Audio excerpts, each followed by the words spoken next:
புரட்சி தலைவர் டாக்டர் எம்ஜிஆர் அவர்கள் நிறுவி புரட்சி தலைவி அம்மா அவர்கள் கட்டிக்காத்த அனைத்திந்திய அண்ணா திராவிட முன்னேற்றக் கழகம் என்ற மாபெரும் இயக்கத்தை அம்மா அவர்களின் மறைவிற்கு பிறகு புரட்சி தமிழர் மாண்புமிகு அண்ணன் எடப்பாடியார் அவர்கள் முதலமைச்சராக பொறுப்பேற்று புயல், வெள்ளம், வறட்சி, கொரோனா போன்ற பேரிடர் காலங்களில் சிறந்த நல்ல ஆட்சி நல்கி தமிழ்நாட்டினை வளர்ச்சியடைய செய்தார்கள்.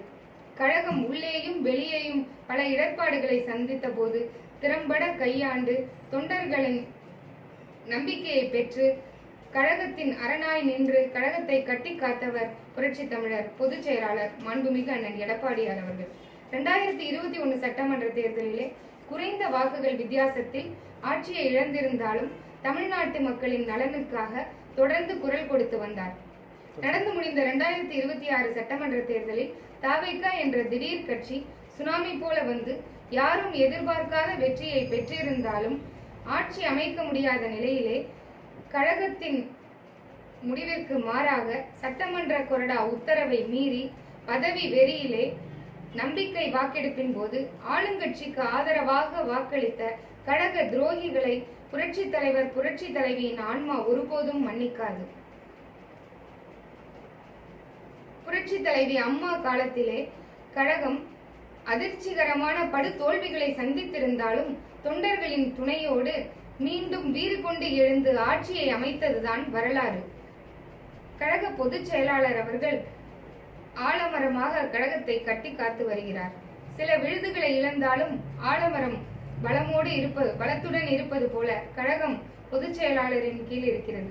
திருவாரூர் மாவட்டத்திலே நாங்கள் எல்லோரும் பொதுச் செயலாளரின் பக்கமே கழகத்தின் பக்கமே நிற்கிறோம். கழகம் விரைவிலே புரட்சி தமிழரின் வழிகாட்டுதலோடும் புரட்சி தலைவர் புரட்சி தலைவி ஆசியோடும் நாளைய நல்ல ஆட்சியை அமைக்கப் போவது உறுதி. அதற்காக நாங்கள் அயராது பாடுபடுகிறோம். சிலர் அதிகமான சட்டமன்ற உறுப்பினர்கள் இருப்பதனால் அவர்கள் முடிவு சரியாக இருக்கும் என்று சொல்கிறார்கள். ஆனால் சட்ட வல்லுநர்கள் என்ன சொல்கிறார்கள் என்றால், மகாராஷ்டிரா பொலிட்டிக்கல் கிரைசிஸின் போது சிவசேனா கட்சி எம்எல்ஏக்கள் அந்த விவகாரத்தில் நீதிமன்றம் சுப்ரீம் கோர்ட் என்ன தீர்ப்பு வழங்கியிருக்கிறது என்றால், சட்டமன்ற கட்சி லெஜிஸ்லேச்சர் பார்ட்டியை விட ஒரிஜினல் பார்ட்டி தேர்தல் ஆணையம் அங்கீகரித்த கட்சிக்கே கொறடாவின் நியமிக்கிற உரிமை உண்டு என்று சொல்லுகிறது. இப்படி பார்த்தால் சட்டமன்ற கொறடாவின் உத்தரவை மீறியது ஆன்டி டிஃபெக்ஷன் லாவிற்குள் வரும்.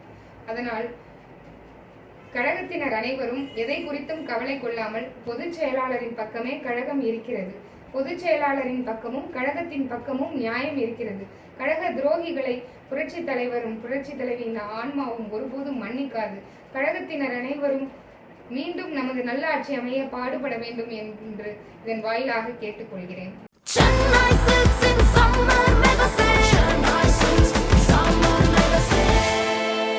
The Chennai Silks in Mega Summer Sale.